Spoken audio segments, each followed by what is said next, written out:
আসসালামু আলাইকুম। আমার প্রায় 40 বছর সাংবাদিকতা জীবনে রাজনীতি নিয়ে আসি। মাঝে মধ্যে নদী চরের মানুষের জীবনযাত্রা নিয়ে কিছু লেখালেখি করলো। আমার লেখালেখি সবকিছু রাজনীতি কেন্দ্রিক। কিন্তু সম্প্রতি কয়েকজন আমাকে ফোন করেছে, ভাই আপনি তো রাজনীতি নিয়ে সবকিছু করেন, আমরা প্রবাসী যারা আমাদের নিয়ে কিছু বলেন না কেন? আমরা রেমিটেন্স পাঠাই, সেই রেমিটেন্সে দেশের অর্থনীতি চলে, বাংলাদেশ ব্যাংকের অর্থনীতি ফুলে ফেপে ওঠে, অথচ আমরা আমাদের এত দুর্গতি এ নিয়ে আপনি কিছু বলেন। প্রবাসী খোঁজ খবর নিয়ে দেখলাম বিশ্বের 58টি দেশে 77টি কূটনৈতিক মিশন বাংলাদেশের আছে এবং পূর্ণাঙ্গ দূতাবাস আছে প্রায় 60টি দেশে। 2 স্থানীয় মিশন নিউ ইয়র্ক এবং জেনেভায় বাংলাদেশের মিশন রয়েছে।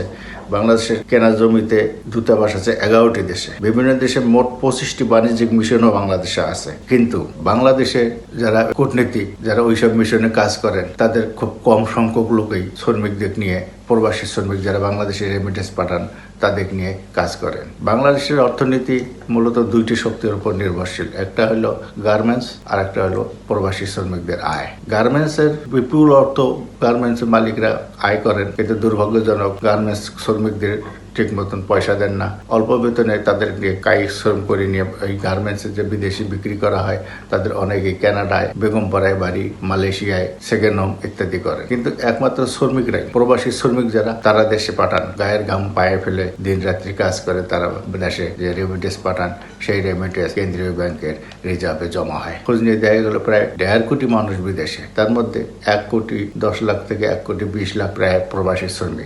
এই শ্রেণীটাই বাংলাদেশে টাকা পাঠান। আর যারা ছাত্রছাত্রী বা যারা বিদেশে থাকেন, তাদের বড় অংশ যারা পয়সাওয়ালা, তারা কখনো বাংলাদেশে টাকা পাঠান না, তারা বরং বাংলাদেশ থেকেই বিদেশে নিয়ে যান। খোঁজ নিয়ে জানলাম এই শ্রমিকদের দুর্দশার কোনো শেষ নাই। তারা কোনো দূতাবাসে গেলে সে দূতাবাস স্বাভাবিকভাবে সহায়তা করে না। বাংলাদেশে বিদেশির মধ্যে যে দেশগুলিতে বাংলাদেশে শ্রমিক বেশি পরিশ্রম কাজ করে, তার মধ্যে রয়েছে সৌদি আরব, মালয়েশিয়া, সংযুক্ত আরব আমিরাত, ওমান, কাতার, সিঙ্গাপুর, কুয়েত। কিন্তু এসব দেশের বাংলাদেশে যে দূতাবাস আছে, সেখানে শ্রমিকরা ঠিক মতন সহায়তা পান না, হেল্পও পান না। সংবিধানে বলা আছে জনগণই সকল ক্ষমতার উৎস এবং রাষ্ট্রের মালিক জনগণ, অথচ এই দূতাবাসগুলোর রাষ্ট্রদূত বা হাই কমিশনারদেরকে এক্সেলেন্সি বলতে হয়, অথচ জনগণ হল ক্ষমতার মালিক, রাষ্ট্র জনগণের, অথচ কর্মচারীদেরকে স্যার বলতে হয়। এটা কেমন কথা? বিদেশি শ্রমিকদের খোঁজ খবর নিতে গিয়ে সাবেক অর্থমন্ত্রী ডক্টর এ কে আব্দুল মোমেনের কথা মনে পড়ে গেল। করোনার সময় যারা বাংলাদেশে বিদেশি প্রবাসীরা আসছিলেন, একজন ইতালির প্রবাসীকে বিমানবন্দরের একটি ঘটনাকে কেন্দ্র করে ডক্টর আব্দুল মোমেন বলেছিলেন, যারা বিদেশে থাকে তারা নবাবজাদা হয়ে যায়। এ নিয়ে ব্যাপক তোলপাড় হয়েছে কয়েক মাস। বাংলাদেশের শ্রমিকরা বিদেশে যে পরিশ্রম করে যে টাকা পাঠায়, সে বিদেশি শ্রমিকদের জন্য আমরা কি করছি? বাংলাদেশ সরকার বিদেশি রেমিটেন্স যোদ্ধাদের জন্য তেমন কিছু করছে বলে মনে হয় না। রেমিটেন্স যোদ্ধারা ঢাকা বিমানবন্দরে এসে যে হয়রানির শিকার হন, সেটা নজিরবিহীন। তত্ত্বাবধায়ক সরকারের শাসনামলে বিমানবন্দরে প্রবাসী শ্রমিকদের জন্য একটা বিশ্রামগার করা হয়েছিল। এটা খুবই সাধুবাদ জানার মতো। সেখানে ফ্রি বিশ্রামগার, ফ্রি টয়লেট সবকিছু ছিল। কিন্তু দুর্ভাগ্যজনক, কিছুদিন যেতে না যেতেই বিশ্রামগার আছে ঠিকই, কিন্তু ফ্রি টয়লেটটা যেন বন্ধ হয়ে গেছে, অর্ধেক করে দেওয়া হয়েছে। বাংলাদেশে প্রায় 40 লাখ গার্মেন্টস শ্রমিক। এর শ্রমিকদের মধ্যে নারীর সংখ্যাই বেশি। নারীরা কর্মজীবী হয়েছে, এটা আমাদের জন্য ভালো। এবং নারীদের এই কর্মজীবী নারীদের তৈরি পোশাক বিশ্বের বড় বড় দেশ রপ্তানি হয়। আমেরিকা, ইউরোপের দেশগুলিতে বাংলাদেশের পোশাক রপ্তানি হয়, এটা আমাদের জন্য খুশির খবর। কিন্তু বাংলাদেশের গার্মেন্টস শ্রমিকদেরকে 10,000, 15,000 টাকা বেতন দেওয়া হয়, যা এই বর্তমান বাজার মূল্যে কিছুই হয় না। আর বাংলাদেশের গার্মেন্টস শ্রমিকদের শতকরা 80 থেকে 85% শ্রমিক দুপুরের ভাত খান না, তারা দুপুরে রুটি কলা খেয়ে জীবিকা নির্বাহ করেন। তারপরেও বাংলাদেশের শ্রমিকরা বিপুল পরিমাণ বৈদেশিক মুদ্রা অর্জন করেন এই গার্মেন্টস দিয়েই। গার্মেন্টসের মালিকদেরকে দেখা যায় তারা সোনারগাঁ শেরাটনে 500 টাকা, 1000 টাকা কাপের চা খান, কফি খান, অথচ গার্মেন্টস শ্রমিকদের বেতন দিতে গেলে তাদের টাকা থাকে না। অতীতে দেখা গেছে যখন হরতাল অবরোধ হয়েছিল, একদিন হরতাল হলে গার্মেন্টস মালিকেরা দাবি করেন একদিনের হরতালে 1000 কোটি টাকা লস, অথচ বছরের পর বছর ধরে নিয়মিত গার্মেন্টসগুলো চলছে, যেন লাভই হয় না, ওরা লাভের মুখেই দেখে না। ভাবখানে এমন যে তারা শ্রমিকদেরকে অনুকম্পা করছেন। গার্মেন্টস রপ্তানি করে যে আয় হয়, তার চেয়ে কয়েক গুণ আয় হয় প্রবাসী শ্রমিকেরা বিভিন্ন দেশে, বিশেষ করে মধ্যপ্রাচ্যের দেশগুলোতে এই প্রচণ্ড গরমে পরিশ্রম করেন, দিন রাত পরিশ্রম করেন। তারা 40, 42, 45 ডিগ্রি তাপমাত্রায় কাজ করে যে অর্থ উপার্জন করেন, তার বড় একটা অংশ গ্রামে পরিবারের কাছে পাঠান। সেই টাকাটাই মূলত বাংলাদেশে কেন্দ্রীয় ব্যাংকে জমা হয়ে রেমিটেন্স হয়। বাংলাদেশ সরকার এই রেমিটেন্সেই বড়াই করেন। এই রেমিটেন্সেই বাংলাদেশের একমাত্র সম্বল। অথচ যারা এই রেমিটেন্স পাঠায় তাদের জন্য সরকার যেন কিছুই করে না। পররাষ্ট্র মন্ত্রণালয়ের অধীনস্থ যে বিদেশি দূতাবাসগুলো আছে, সেই দূতাবাসগুলো কর্মরত আমলারা এই শ্রমিকদের জন্য কি করছেন? খোঁজ খবর নিয়ে জানা গেল দূতাবাসগুলির কিছু কর্মকর্তা তারা শ্রমিকদের জন্য নানা সহায়তা করেন, তবে শতকরা 80 থেকে 85% কর্মকর্তাই শ্রমিকদেরকে দ্বিতীয় তৃতীয় শ্রেণীর নাগরিক মনে করেন, অনেকটা দূর সেই করেন।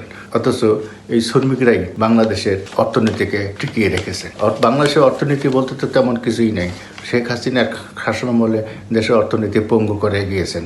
হাজার হাজার কোটি টাকা বিদেশি ঋণ, মাথাপিছু ঋণ 2011 সালেও দেশে মাথাপিছু ঋণ ছিল 16,000 টাকা। সেই মাথাপিছু ঋণ 2024 সালে চলে এসেছে 1,22,000 টাকা। এখন 1,25,000 টাকার ঊর্ধ্বে মাথাপিছু ঋণ চলে এসেছে। এই টাকা দিয়ে উন্নয়নের কাজ করা হলেও তার অর্ধেক টাকাই মারিকাটি খেয়েছেন শেখ হাসিনা এবং তার গংরা। অতএব শেখ হাসিনা দুর্বল অর্থনীতি রেখে গেছেন, ডক্টর ইউনূস সেই অর্থনীতিকে আরও ধ্বংস করেছেন। বর্তমান নির্বাচিত সরকার সেই অর্থনীতির ওপর দাঁড়িয়ে আছেন।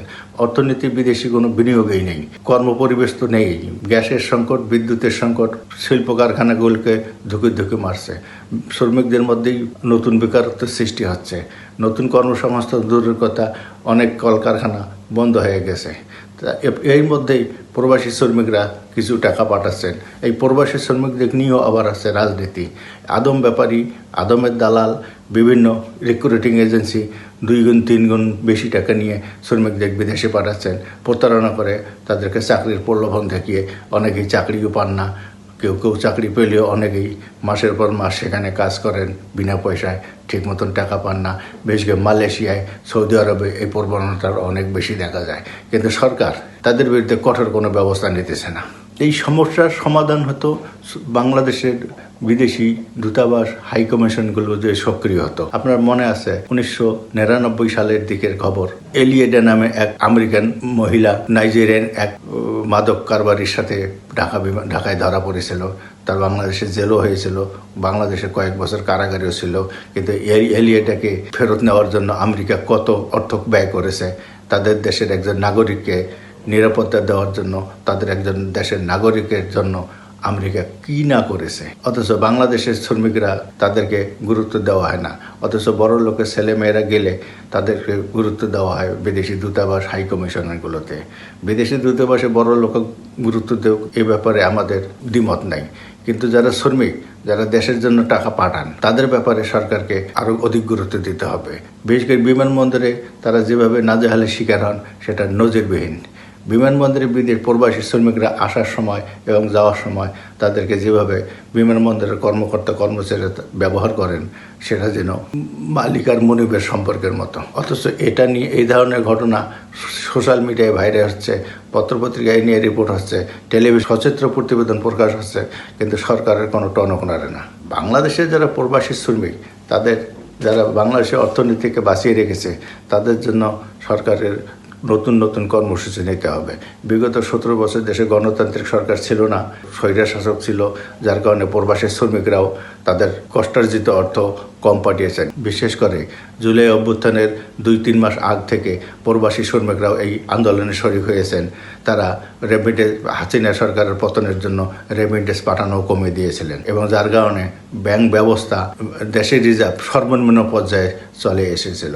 জুলাই অভ্যুত্থানের আগে প্রবাসী শ্রমিকরা শুধু শ্রম দিয়ে দেশে টাকা পাঠাননি, তারা আন্দোলনের পক্ষে জনমত গঠনের জন্য সারা বিশ্বকে বাংলাদেশের অবস্থা তুলে ধরার জন্য নানা দেশে বিপ্লব আন্দোলন করেছে, মিছিল করেছে, মিটিং করেছে এবং প্রচারণা চালিয়েছে। এমনকি বাংলাদেশ সরকার পতন না হওয়া পর্যন্ত রেমিটেন্স পাঠাবে না বলে ঘোষণাও দিয়েছিল, এবং তারা হাসিনা সরকারের পতনের দাবিতে রেমিটেন্স বন্ধ করে দেওয়ায় হাসিনা সরকার চরম বিপর্যয়ের মুখে পড়েছিল। এমনকি মধ্যপ্রাচ্যের একাধিক দেশে হাসিনার বিরুদ্ধে আন্দোলন করায় সে দেশের আইন ভঙ্গ হয়ে যাওয়ায় শতাধিক শ্রমিককে কারাগারে পর্যন্ত যেতে হয়েছিল। ডক্টর ইউনূস দেশের জন্য তেমন কিছু করতে পারেননি, তবে একটি কাজ, এই কাজটিই করেছিলেন, ওই শ্রমিকদেরকে বাংলাদেশে ফেরত আনতে সক্ষম হয়েছিলেন। নতুন গণতান্ত্রিক সরকার এখন ক্ষমতায়, সরকারের উচিত বিদেশি হাইকমিশন মিশনগুলোতে যোগ্য লোককে নিয়োগ দেওয়া। হাসিনার শাসনামলে দলবাজি করে প্রশাসনকে কার্যত আওয়ামীকরণ, মুজিবীকরণ করা হয়েছিল এবং যোগ্যতার বদলে, যোগ্যতার সম্পন্ন কর্মকর্তা কর্মচারীর বদলে আওয়ামী ঘরানার লোকজনকে বেশিরভাগই নিয়োগ দেওয়ায় তারা কাজ জানতেন না, যার কারণে তারা বিদেশে চাকরি করছেন, কিন্তু মানুষ দেশের জন্য কিছুই করতে পারেননি। এখন গণতান্ত্রিক সরকার, নির্বাচিত সরকার যোগ্য লোককে, যায় যেখানে যোগ্য তাকে সেখানেই কাজ দেওয়া উচিত। বিদেশে শ্রমিকদের সুযোগ সুবিধা দেখার জন্য এবং নতুন নতুন শ্রম বাজার খোঁজার জন্য যোগ্য লোকদেরকে, মেধাবী দক্ষ লোকদেরকে কাজে লাগানো উচিত এবং দূতাবাসগুলোকে প্রবাসী শ্রমিক বান্ধব করা উচিত। পরিশেষে বলতে চাই, প্রবাসী শ্রমিকরা দেশের যে অর্থনীতিকে বাঁচিয়ে রেখেছে, অর্থনীতিকে টিকিয়ে রেখেছে, এর মূল্যায়ন যদি আমরা প্রবাসী শ্রমিকদের করতে না পারি, তাহলে ভবিষ্যতে প্রবাসী শ্রমিকরা এইভাবে টাকা পাঠাবে না।